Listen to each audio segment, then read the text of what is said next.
کے ساتھ اللہ ہوئے تو نوح علیہ السلام کامیاب ہو گئے اکثریت کے مقابلے میں. اکثریت ان کے خلاف تھی، جتنی تھی بڑی تعداد وہ سب نوح علیہ السلام کے خلاف. 70 آدمی ان کے ساتھ. نوح علیہ السلام کے ساتھ کتنے؟ 70 آدمی. اس میں کچھ تو گھر کے تھے، 3 بیٹے، 3 بیٹوں کی بیویاں، اور خود نوح علیہ السلام.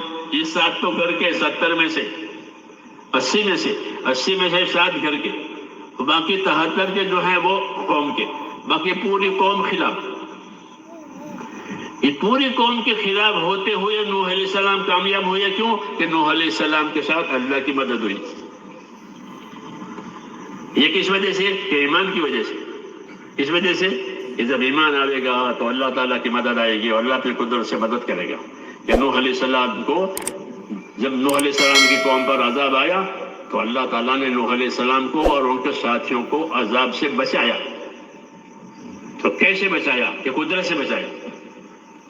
کہ کیسے قدرت سے بچایا؟ کیونکہ پانی آیا تھا، عذاب کا پانی آیا تھا. زمین سے بھی پانی ابل رہا تھا، آسمان سے بھی پانی آ رہا تھا.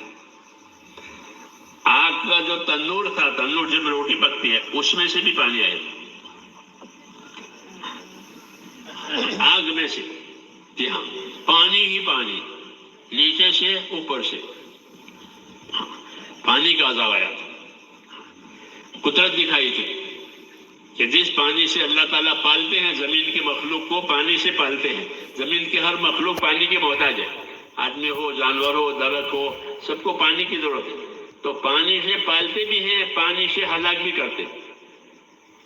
یہ بتایا ہے کہ ہم پانی سے پرورش بھی کریں گے اور پانی سے ہلاک بھی کریں گے جب چاہیں گے. ہاں، پانی ہمارے تابع ہے. تو ان کو پانی سے ہلاک کیا. یہ پانی ہی پانی ہو گیا چاروں، اوپر سے پانی، نیچے سے پانی. اوپر کا پانی برستا تھا، نیچے کا پانی پھوٹتا تھا. تو دونوں پانی اس حد پر پہنچ گئے جو اللہ چاہتے تھے. فالتقى الماء على امر قد قدر، کہ وہ پانی اور وہ پانی ایک مقدار پر جا کے مل گیا. تو کس مقدار پر جا کے ملا؟ کہ پہاڑ ڈوب گئے. کیا ہو گئے؟ اتنا پانی آیا کہ پہاڑ ڈوب گئے. فالتقى الماء على امر قد قدر، کہ یہ پانی نیچے کا اور پانی اوپر کا. اتنا ہوا کہ پہاڑ ڈوب گیا. نوح علیہ السلام نے اپنے بیٹے سے کہا کہ بیٹا ہمارے ساتھ ہو جا، نافرمانوں کے ساتھ مت جا، ہلاک ہو جائے گا، پانی آ رہا ہے. اس نے کہا میں پہاڑ پر چڑھ جاؤں گا. تو پہاڑ پر کہاں پانی آئے گا؟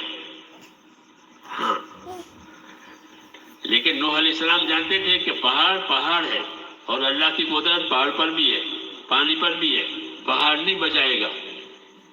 اللہ نہیں چاہے گا تو پہاڑ نہیں بچائے گا. حالانکہ پہاڑ بہت طاقتور مخلوق ہے، لیکن پہاڑ نہیں بچائے گا. کیوں؟ کہ اللہ نہیں چاہتا. تو کہا کہ بیٹا آج کوئی بچانے والا نہیں ہے، تو ہمارے ساتھ ہو جا. بہت نافرمان تھا، تو اس نے بات مانی نہیں. تو پانی کی ایک موج آئی، وہ ہلاک ہو گیا. جی ہاں، پہاڑ تک کیا جاتا؟ اگر پہاڑ پر جاتا بھی تو بھی ہلاک ہو جاتا. کیوں؟ کہ پانی کو یہ حکم تھا کہ پانی چڑھے گا.